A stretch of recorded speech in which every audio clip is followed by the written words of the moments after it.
When King Herod ordered the murder of all the little male children in Bethlehem, was that in fact demonic? Was it simply public policy? Was it political? Or was it all the above? I'm Randall Terry. This is Voice of Resistance.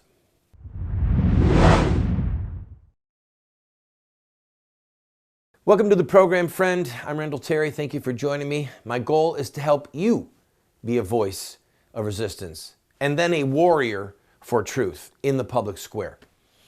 All right, it is in the press today that the Russian government, I'm not making this up, you can research it for yourself, the Russian government is worried about our president, Donald Trump, being killed.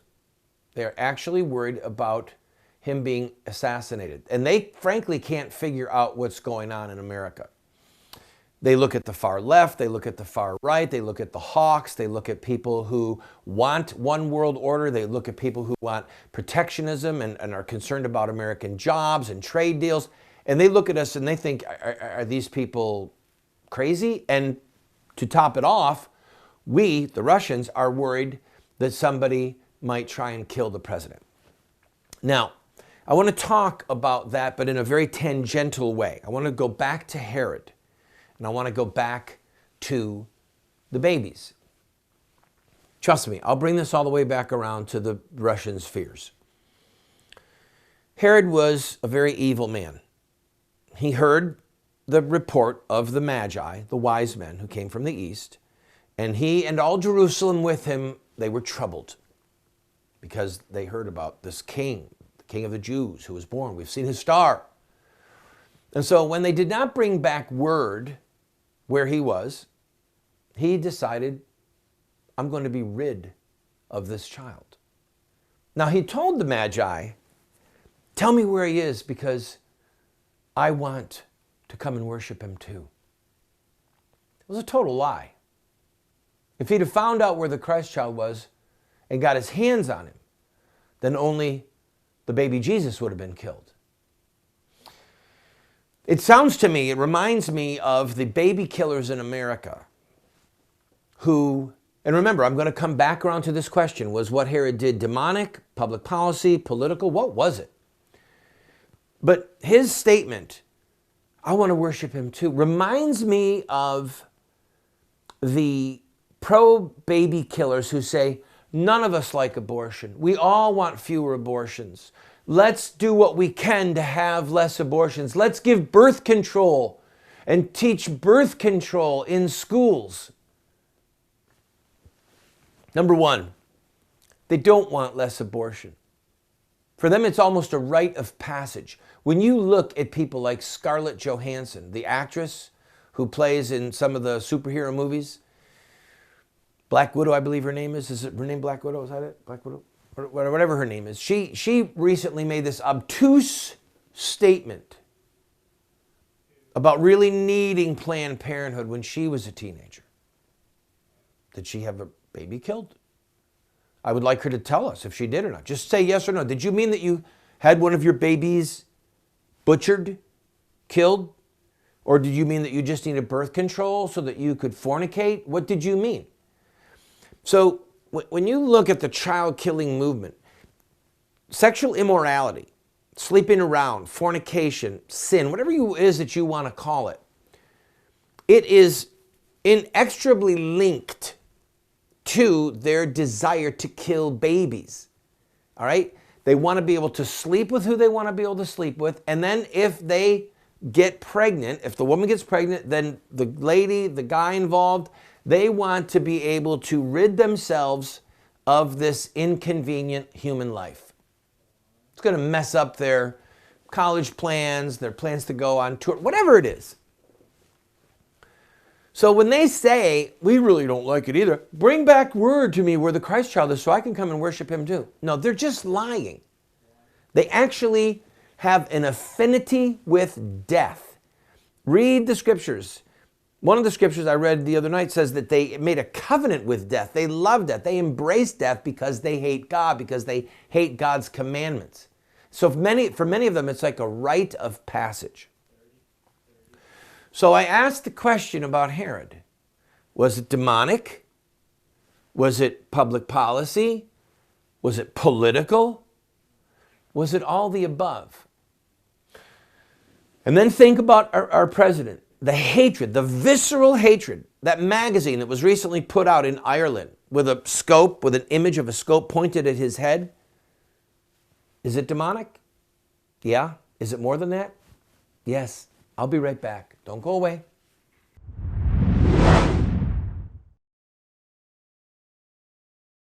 I have been a leader in the pro-life movement for 30 years. And sadly, we have not prevailed in our goal to make it a criminal act to kill an unborn baby. There's reasons why we have failed. I wrote this book, A Humble Plea, to Catholic bishops, to evangelical clergy, and to lay people, explaining where we went wrong and what we have to do to prevail. We've made this available as a PDF online for free. I encourage you to go and download your own copy.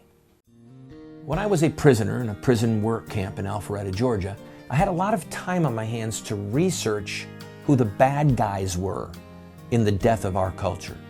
And I wrote Accessory to Murder. It is an overview of our political, cultural, media, and religious adversaries that are accomplices to the death of our culture. I encourage you, get a copy of this and learn the who's who of the bad guys.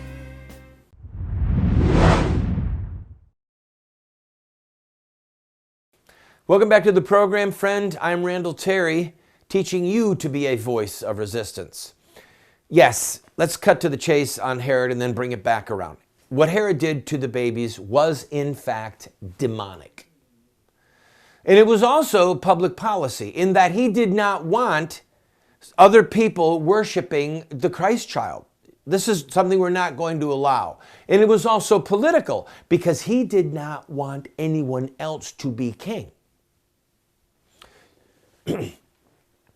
So sometimes we look and we don't fully see. There are Christians who will say to you, rightly so, the child killing is demonic. It is demonic. It is satanic.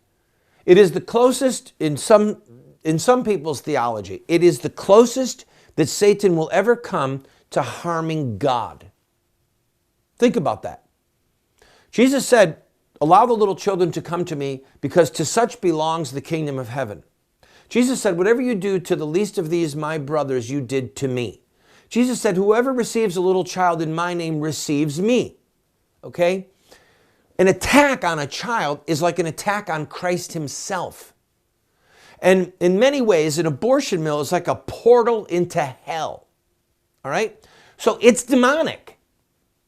But it's also a matter of public policy.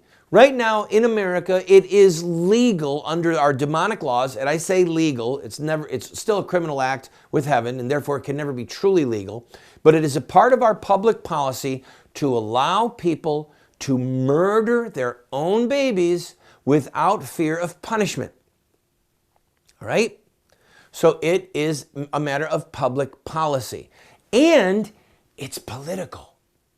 There are people who ensure their election or their re-election by insisting, I will defend a woman's right to choose to murder her baby. So if you're in an area like New York State, and there's this thirst and this lust for blood, someone like Charles Schumer can say that they support a woman's right to choose, and it has political value for them. Conversely, there's political value for people who say they're pro-life. There are people who are elected to federal and state offices who cannot be elected in their area if they don't say they're pro-life. But for many of them, it's just lip service. They don't intend to defund Planned Parenthood. They don't intend to make it a criminal act to murder a baby from the moment of conception until birth. They would never do that. They would never outlaw chemicals that kill a baby. They would never outlaw human pesticides. It's just lip service. It's political. All right. Now, the reason I'm saying this is because think Donald Trump. Think of the fear that the Russians have expressed about somebody killing our president. Why is there such visceral hatred against Donald Trump? And you need to hear me, all right? You need to listen to me. This hatred for him is not about locker room talk. It is not, has nothing to do with 9 years ago on that bus making those obscene comments about grabbing women. It's zero to do with it. Zero to do with any little complaints he had along the way with building projects and whether or not a contractor was paid on time. It has zero to do with Trump University. It has everything to do, everything, with the fact that he says that he will appoint pro-life judges and that he will defund Planned Parenthood and that he believes a baby has a right to life. It has everything to do with that. Those people who want to bring Donald Trump harm, physical harm in his body, they hate him because of his stand against child killing, and they hate him because of his stand against Islam. And I'm telling you, listen to me, demonic, public policy, political. How is it that the people who are most entrenched in child killing are also the most outraged about banning travel from 7 nations that are clearly connected to Islamic terrorism? What's the connection there? It's about blood. It's not about money. It's about blood and a hatred for Christianity. Don't go away. I'll be right back.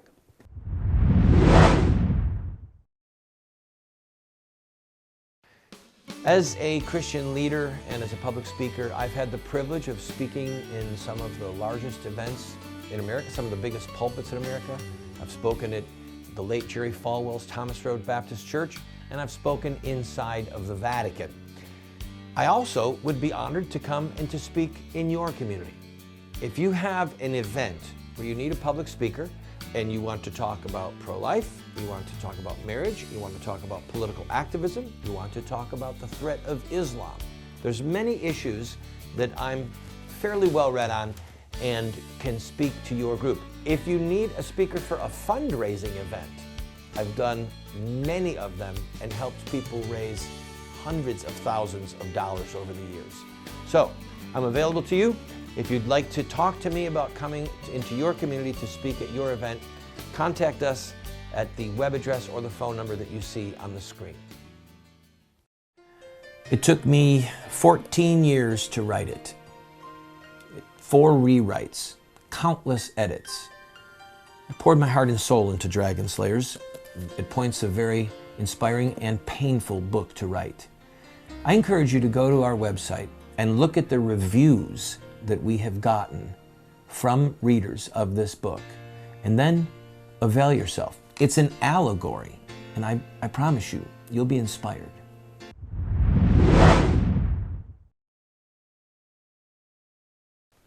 Welcome back to the program, friend. I'm Randall Terry. Thank you for joining me.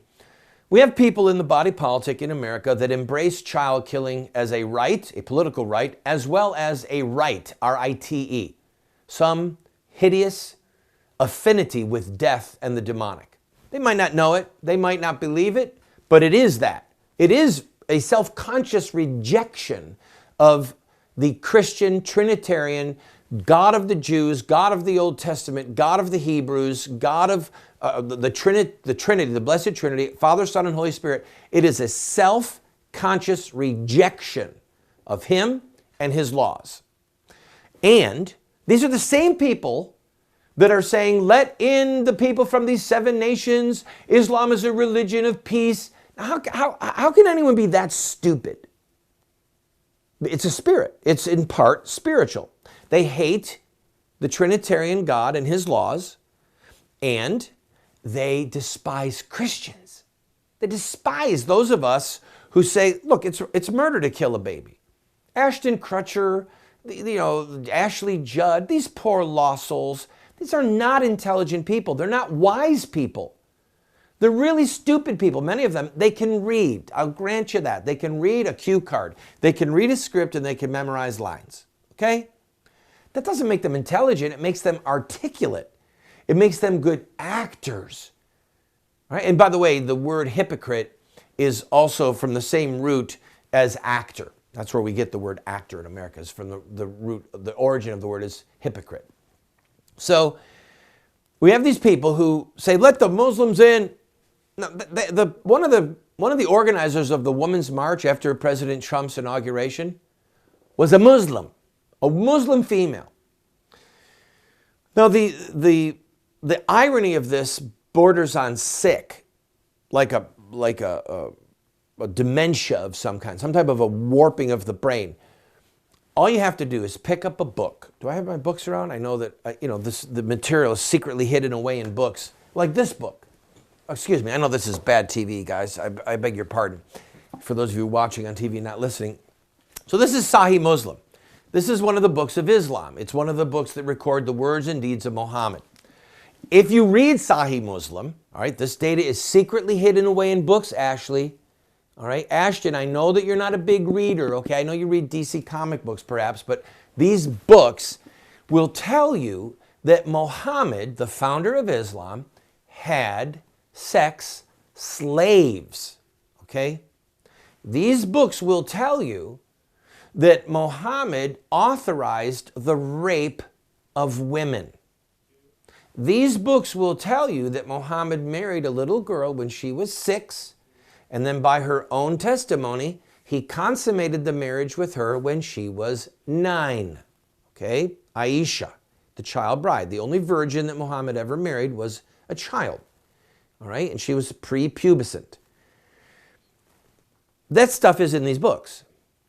So when you look at what is happening in Islamic countries, when you look at the abuse of women, when you look at the slaughter of Christians, when you look at females in Nigeria or in Iraq or in Syria or in other places in the world being captured and then sold as sex slaves, okay? When you look at ISIS boasting in their magazine, yes, we practice sexual slavery because it is a pure prophetic tradition. And then they go on to show that Muhammad had 4 sex slaves. Ali had 19 sex slaves. Ali was the 4th caliph, Muhammad's son-in-law. You can find that data for yourself. You can read, right? I know you can read because you can read these scripts. How could you defend that? How could you say we have to let these people in without doing background checks, without asking, hey, do you believe this stuff? Do you believe in Sharia law?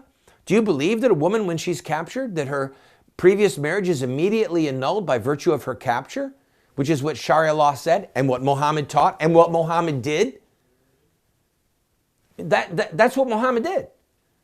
So why would they defend those people? Because Christians in America are the ones who support the right to life of babies. Christians in America are the ones saying, hey, Islam has been promoting the slaughter of Christians and Jews and other religions since the dawn of Islam. We need to be careful here, people. Wait a minute. It's Christians warning us about Islam? Then I love Islam because I hate Christianity. Is it starting to make sense? I'll be right back.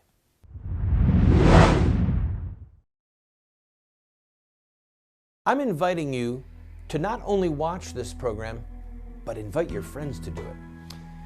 This show airs on over 130 television stations around the country, 8 p.m. Eastern, and again, 1 a.m. Eastern, all times local.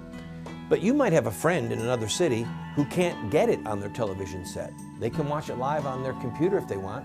They can stream it from their computer right onto their television set, as so many do today. That's why Hulu and Netflix and other companies have gotten so big. People are actually using their computer to watch television on their TV set or on their desktop or their laptop. So there's no cost, and you can invite your friends to watch this program live at 8 p.m. Eastern or 1 a.m. Eastern on their computer Monday through Friday. And oh, by the way, you can take advantage at our website of gazillions of tools to make you a better Christian. In social revolution, peaceful social revolution, there are rules. And those rules have been established by social revolutions of the past, and the Christian community in America has failed to obey a lot of those rules, and that's why we keep losing. I put together Insurrecta Next, a 14-part television series on the history and the theology of social revolution. I encourage you to watch it. It will make you a force for righteousness, for social revolution.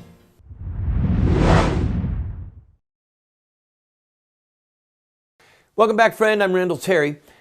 All right, so the Russians have said that they're worried about President Trump being assassinated. That was out in this morning's news.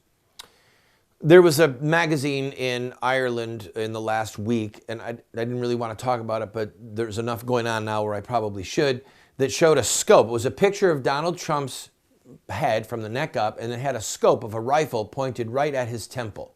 And then underneath it, it said, "Why not?" And it wasn't a question mark, it was just "why not?" No period, nothing, just "why not?" And so they went on the inside to say that we don't want to see him killed because we want democracy, we want the peaceful transfer of power, let's have a vigorous opposition. But even to print the picture, can you imagine if somebody put that on Obama's head? Really and truly, can you imagine if somebody put a magazine out that had President Obama's head and a scope on it that said, "Why not?"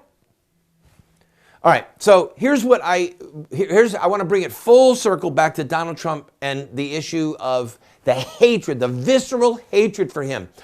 Madonna stands up there and says, "I have seriously thought about blowing up the White House." You have this magazine putting a scope on President Trump's head. You have the Russians saying, "We're worried about President Trump being assassinated." You have more tweets, Facebook postings about killing our president than has ever happened in the history of the Republic. Why? It's about public policy. It is demonic. It is political. It's all the above. Just like with Herod, when he ordered his men to go and to kill every boy child that was in Bethlehem, it was demonic. It was a matter of public policy. It was, in fact, political. The hatred of Trump and the desire for Trump to be out of office by impeachment, by resignation, or even secretly, many of them, they're starting to say it out loud, even by death. It is because of their hatred of his public policy. If President Trump was saying, "I support a woman's right to choose. Marriage can be between any two people of any gender. We are in complete agreement with the redistribution of wealth." If he was a communist, they would be fawning all over him. Okay?